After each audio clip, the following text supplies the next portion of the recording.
讲学生弟弟讲係啊，有嘛？有大陸車就椰子嘛。全部係 anh chị à qua hả? 誒，都仲就俾椰子嘛。超級呢？没呢，真要弄六条。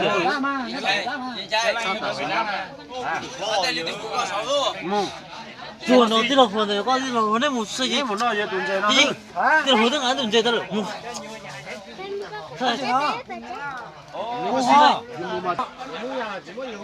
这个不山上被查了是的呀。我那是包的。 Đưa tiệt tàu của tụm suối giờ nó bây giờ cái tì mong là tụm lại tê là cho tê nè giờ thì nó bây giờ tàn thò nó chế cho cái tì lấy sau đấy tôi cho bóc cái tạ xịn nó cho nó hồi thì bóc cái trâu nữa nè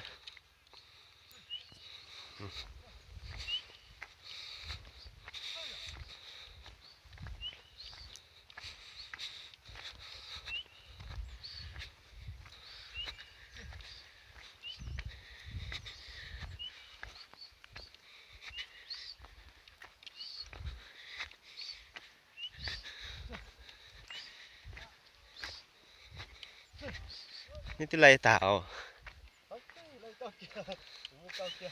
tới thế đi ta hay cho nó lai cho bị có lấy cái lai chính thể hết dạ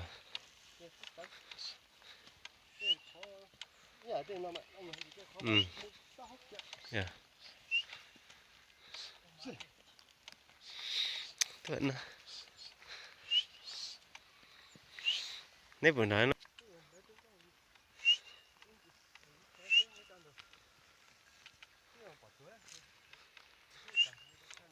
cần nó khó chịu con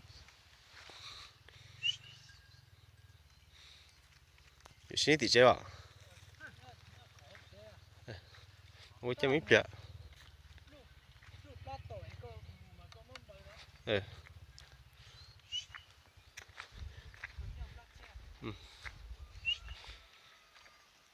bên không lại tên mà giờ lại đi nó nè.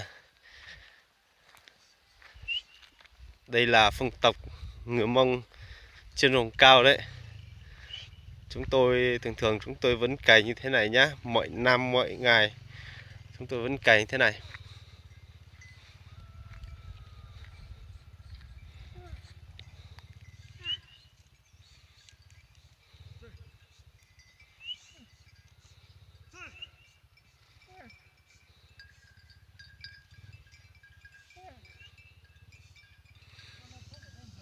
Ừ.